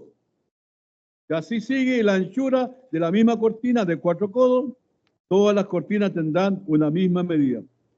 5 por un lado, ¿no es cierto? Y otras 5 unidas, dice, de otra manera. O sea, Dios le está dando ahí detalle de cómo tiene que ser la construcción de la tienda, que es el tabernáculo. No lo deja a la democracia del pueblo de Israel, lo que le dice claramente cómo tiene que hacer. Versículo 27 le dice también cómo hacer el altar de madera. Entonces, está fijado, hay iglesias que el púlpito lo tienen como de vidrio, transparente, otros tienen una especie como de mesón, distinto, ¿ya? Y cada iglesia cuando tiene que, se decide renovar, ¿no es cierto?, y se busca el modelo, empezamos lo mismo. Fíjese que Dios ahí le da las instrucciones claras, precisas, detalladas, y no le deja un margen siquiera a Moisés, ¿ya? El atrio, el patio del tabernáculo también, el 28, oiga hermano, el 28 le dice cómo tiene, a propósito de lo que hablamos en la escuela dominical recién, cómo tiene que ser nuestra vestimenta para llegar a la casa del Señor. Los sacerdotes le dicen, harás llegar delante del sacerdote y sus hijos, dice, para que sean sacerdotes, y le empieza a dar vestiduras sagradas. Le empieza a decir cómo tiene que ser la vestidura, cómo tenían que vestirse los sacerdotes. Yo creo que las iglesias de ahora, si estuviéramos en ese tiempo, chocaríamos con eso. Porque yo querría llegar con corbata, los otros hermanos querían llegar con guayabera, por así decirlo. Pero Dios deja establecido cómo tenían que vestirse los sacerdotes. No deja ningún detalle al alcance o a la mano para que Moisés pueda aplicar lo que nosotros llamamos iniciativa. Luego habla de la consagración, ¿ya? Y así Dios le va estableciendo, hermano, normas tras normas al pueblo de Israel. Es porque la palabra de Dios dice que Dios es un Dios de orden, lo cual no quiere decir inamovilidad. También dice que Dios es un Dios de paz. Pero eso no significa que sea un Dios sin movimiento. En el espacio nosotros vemos las dos cosas, armonía y paz. Pero eso no significa que el firmamento no se mueva. ni que, ¿no es cierto?, allí no haya vida. Vemos, el salmista decía, los cielos cuentan la gloria de Dios y el firmamento anuncia la obra de tus manos. Un día emite palabra a otro de sabiduría. Pero dice, no hay lenguaje, ni es subida tu voz, no hay palabra, pero se nota la gloria de Dios. Eso es lo que algunos entendidos dicen, que Dios tiene dos libros en el cual se ha revelado al ser humano. Uno es el libro escrito, que nosotros conocemos como Biblia, pero otro es el libro no escrito, que es la creación. Los dos cuentan y hablan de que existe un solo Dios.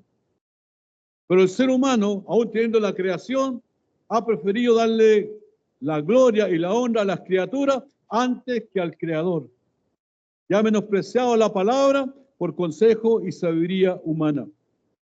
Y hermano, cuando nosotros vemos eso, ahora en la iglesia, el Señor cuando está estableciendo las bases de la iglesia, le habla con Pedro y con los discípulos, dice que Él va a establecer su iglesia, y dice que ni las puertas del infierno van a prevalecer en contra de ella. Entonces ahí entendemos, hermano, por qué Dios es un Dios ordenado, por qué Dios es un Dios disciplinado, que nos disciplina a nosotros porque Él tiene un propósito para cumplir, porque habla de una guerra, y un ejército que va a pelear con otro ejército. Si el ejército va desordenado, va mal provisto, no hay disciplina, ese ejército está perdido. Entre paréntesis, hay elección en Bolivia. ¿Y usted ha escuchado lo que dicen algunos candidatos? Hay un candidato que dice que van a ser una policía fuerte, preparada, bien equipada, no como la que tienen ahora, lo dice él. Pero él también dice que van a tener unas fuerzas armadas poderosas, equipadas, preparadas, con la última tecnología. ¿Y sabe por qué lo dicen? Porque quieren recuperar la salida del mundo. Entonces Dios cuando ve, ¿no es cierto?, hermano, la condición del ser humano, entonces Él establece ahora su iglesia. Y si la gente humana entiende que un ejército tiene que ser disciplinado, que un ejército tiene que ser organizado, ¿cuánto más la iglesia? ¿Cuánto más usted y yo, que somos parte de la iglesia, que hemos sido llamados por Dios, que somos sacerdotes en las manos de Dios? Tenemos que estar ahora, hermanos, dentro de este orden de Dios. Los tiempos, como decíamos en la escuela dominical, son difíciles, hermanos, y la mano del 2025 es fuerte. Dios no produce el mal, Dios no produce las pérdidas, Dios no produce la enfermedad, pero si algo estamos seguros, hermanos, es que Dios las permite. ¿Por qué las permite? ¿Para qué las permite? Para que su nombre sea glorificado, para que su pueblo entienda que no está en esta tierra de paso, no está en esta tierra de florero, no que está en esta tierra para cumplir un propósito. Y mientras no cumplamos ese propósito, hermano, entonces vamos a ir sufriendo tantas y tantas cosas. Los días van pasando muy rápido. Ayer nomás estábamos acá de nuevo. Vamos a pestañear un poco y viene el próximo domingo. Pestañamos otro poco y viene la fiesta de los niños, el día del colegio, de entrar al colegio. Y no vamos a dar ni cuenta cómo estamos celebrando Semana Santa. Y a la vuelta de la esquina va a estar el aniversario de la iglesia.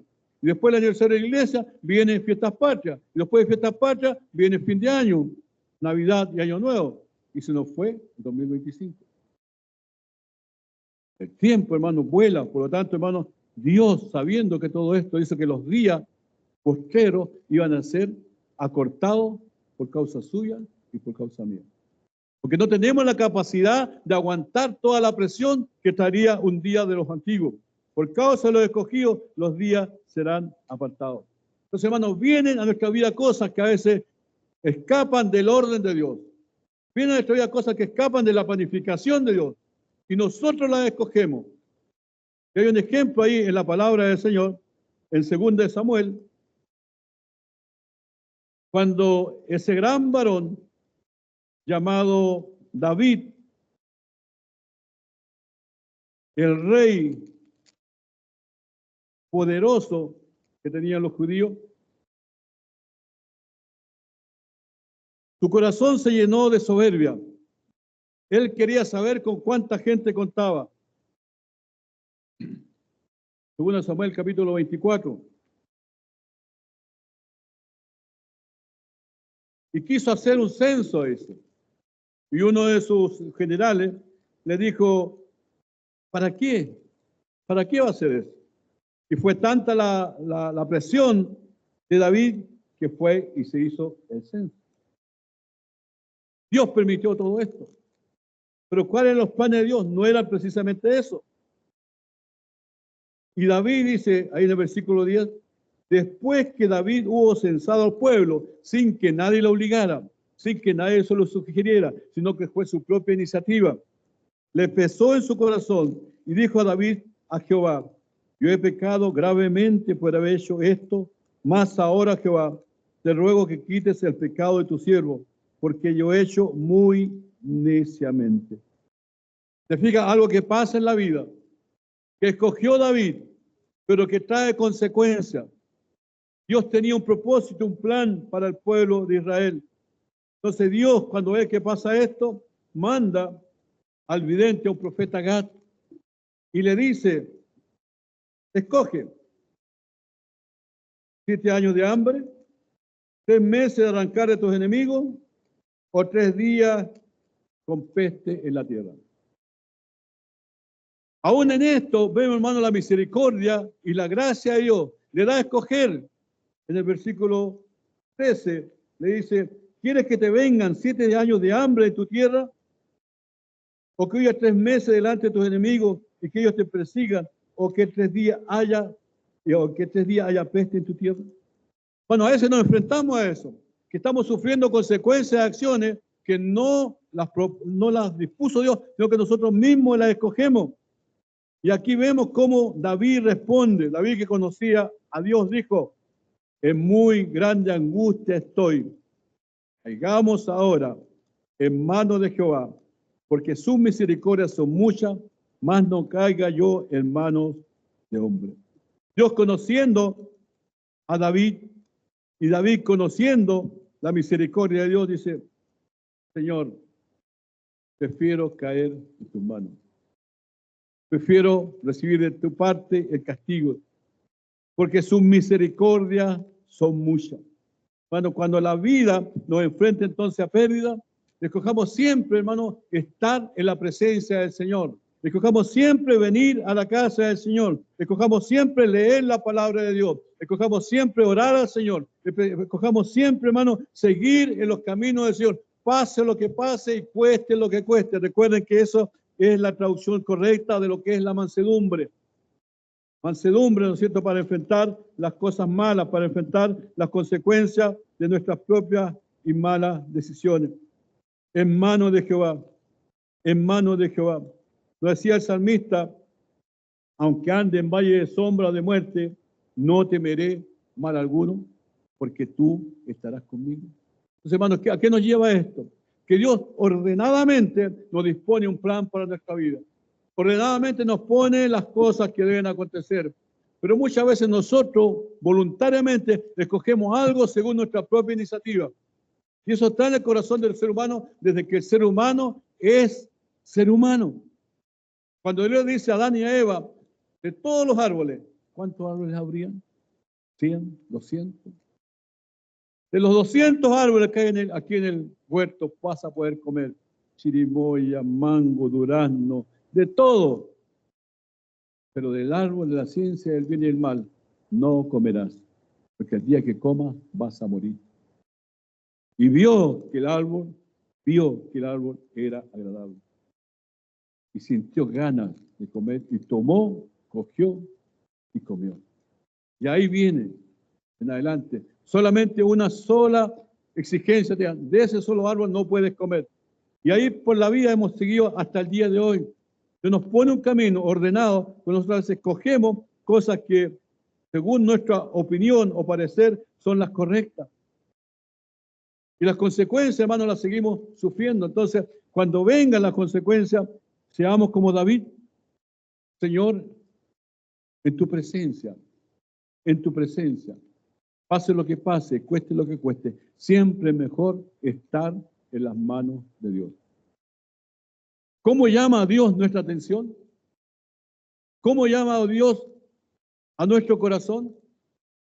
No es en la fiesta, No es cuando las cosas están bien, es cuando las cosas están mal. Cuando sufrimos alguna pérdida, cuando enfrentamos un problema grave, cuando la enfermedad toca a nuestra puerta. Estoy hablando de enfermedad grave, estoy hablando de resfrío, de esas cosas. Entonces ahí, ¿no es cierto?, nuestro corazón viene y se empequeñece. Cuando creemos que estamos haciendo lo bueno y en realidad nos damos cuenta que era nuestra propia soberbia y orgullo lo que estaba produciendo eso. Entonces ahí, mi hermano, de esa manera, Dios toca ahora la puerta de nuestro corazón. Y Él dice en su palabra, el que a mí viene, yo no le echo fuera. Fíjese que eso se lo está diciendo a los discípulos. No se lo está diciendo al resto de la gente. El que a mí viene, yo no le echo fuera. David escogió bien, escogió la misericordia de Dios, y Dios, ¿no es cierto?, se arrepintió, tal como lo decía David, del mal que estaba David produciendo a su pueblo. Fíjense que otra cosa interesante ahí es que el que pecó fue David, pero el que estaba recibiendo las consecuencias era el pueblo. Y a veces nosotros, hermanos, nuestras decisiones, nuestras acciones, no nos afectan solamente a nosotros, sino afectan a toda nuestra descendencia. Y esa es la responsabilidad que tenemos como padres delante del Señor, que nuestra responsabilidad, ¿no es cierto?, es nuestra, pero las consecuencias de nuestros actos afectan también a nuestra descendencia. ¿Y quién va a poder ponerse, hermano, delante de la presencia del Señor y al justificarse delante de Dios? Dios establece siempre en su palabra un camino, solamente un camino. Cuando Él viene y está en la tierra, ¿cuántos milagros hizo? ¿Cuántos milagros hizo el Señor? ¿Por cuántos de esos milagros fue reconocido?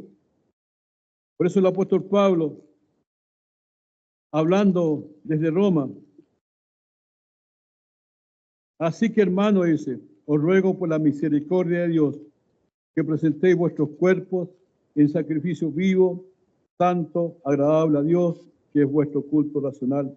No os conforméis a este siglo, sino transformados por medio de la renovación de vuestro entendimiento, para que comprobéis, dice, cuál sea la buena voluntad de Dios, agradable y perfecta. Viendo, hermano, todo lo que pueda pasar, viendo, hermano, todas las cosas que podemos decidir y sufrir a veces cuando tomamos malas decisiones, Pablo nos insta ahora, hermano, entonces ahora a presentarnos delante de Dios. Cada día, al comenzar, saben que los ejércitos, cada día, antes de hacer cualquier cosa, se reúne toda la tropa y se presentan delante de quien esté a cargo, sea general, comandante, y empiezan a darle cuenta al caballero. De mi compañía hay tanto, y así después sigue el otro, ¿no es cierto? Y al final ese dar cuenta va traspasando hacia abajo.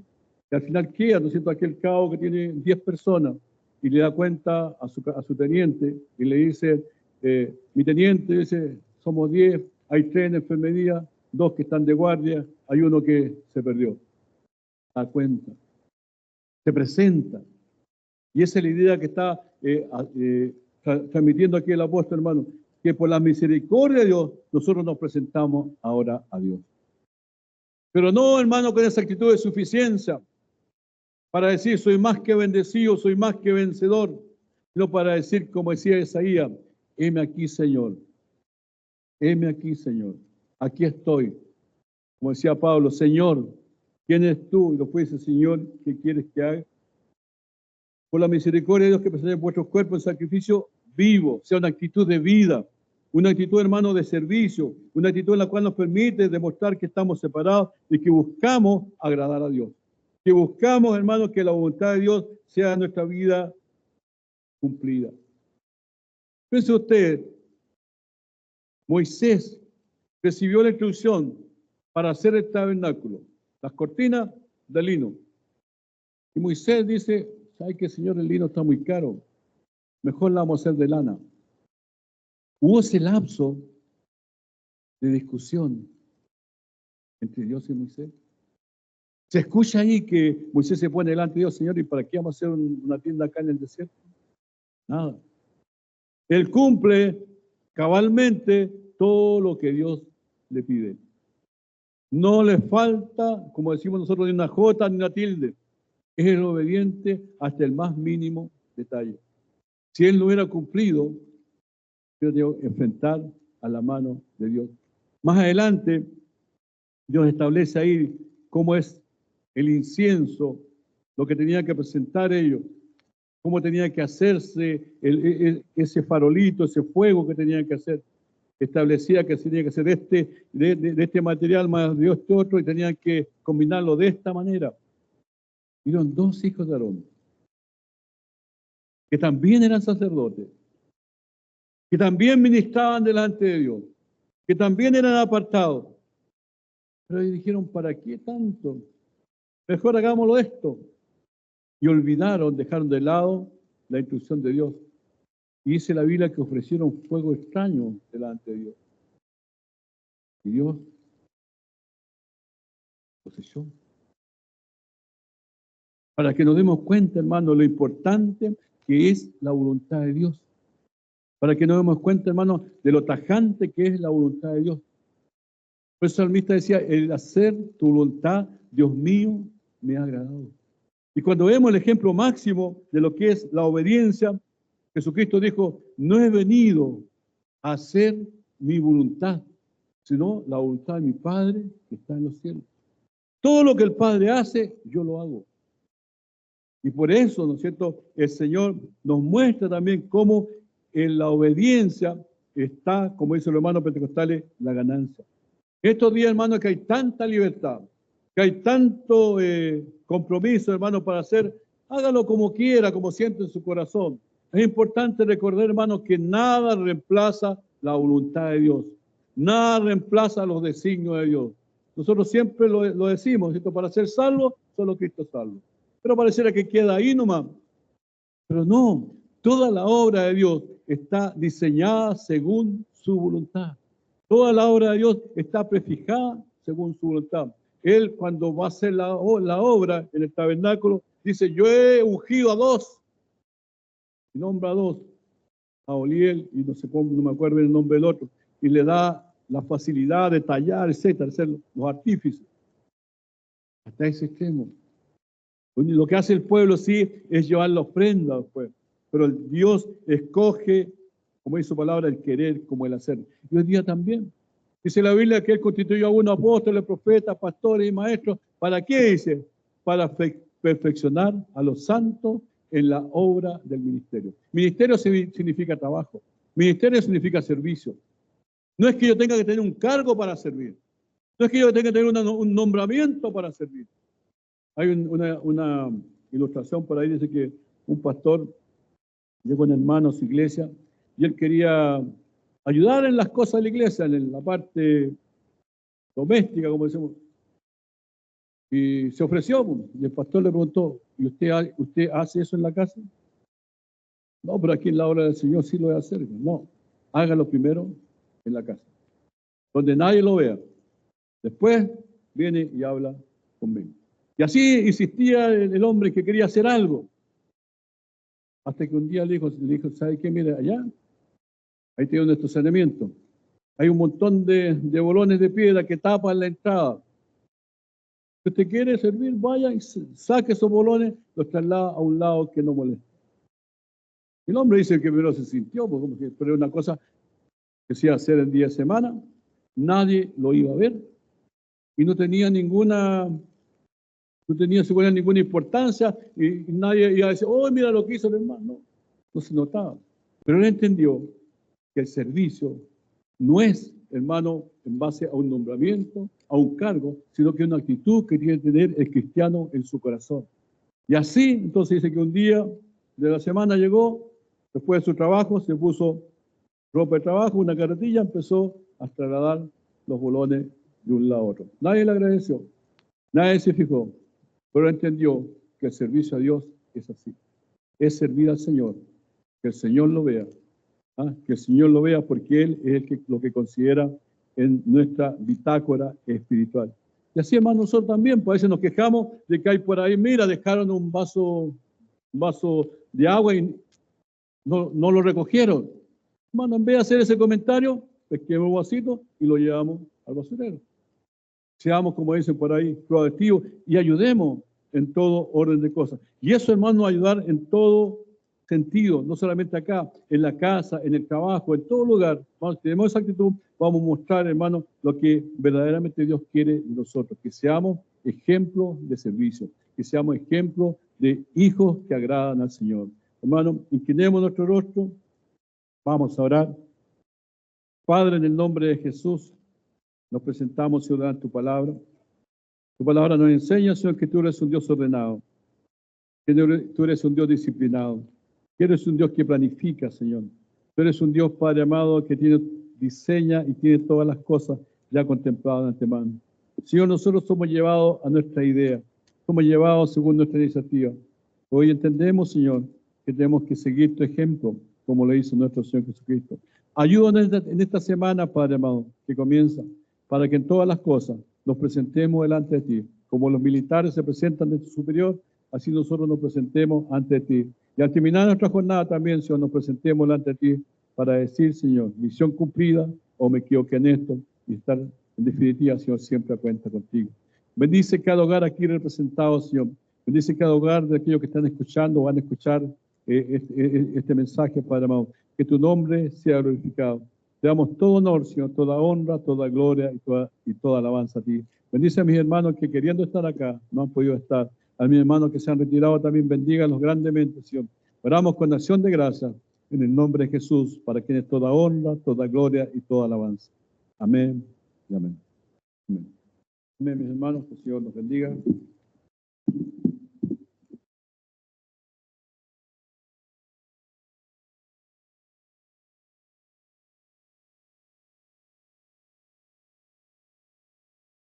Puestos en pie, hermanos, vamos a dar término a nuestro culto.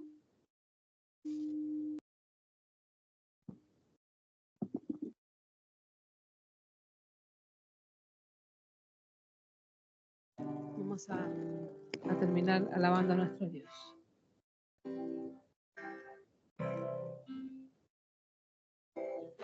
Anhélame, amor,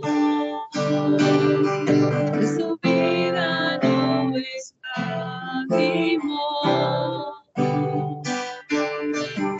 Hasta el final Él se entregó, y a la muerte fue porque me amó. De tal manera me amó, que no hay forma en que podré pagar. Precio de su gran amor, pero toda mi alma quiero dar. Por su amor yo viviré, es su amor yo cantaré, por mi Jesús caminaré, porque Él me amó a mí. Por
podré pagar. Precio de su gran amor, pero toda mi alma quiero dar. Por su amor yo viviré,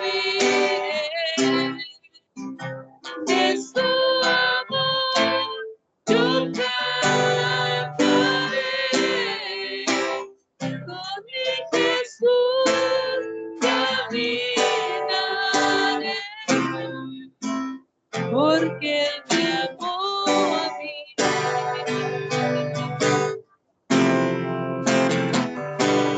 Su amor yo viviré, de su amor yo cantaré. Con mi Jesús caminaré, porque Él murió por mí.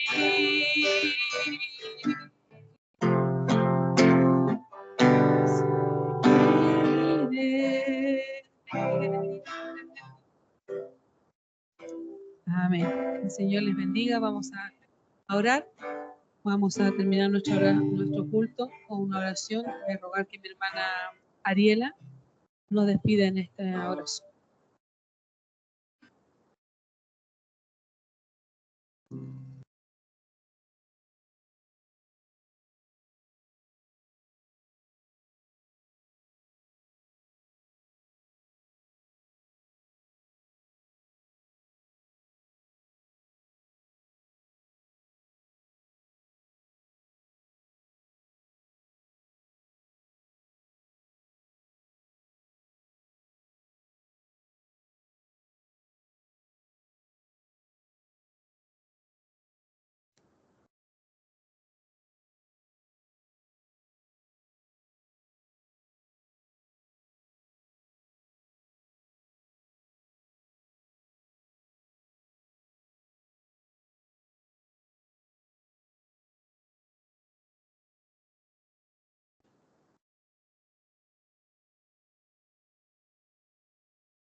Dios le bendiga. Estamos despedidos. Salúdense unos con otros.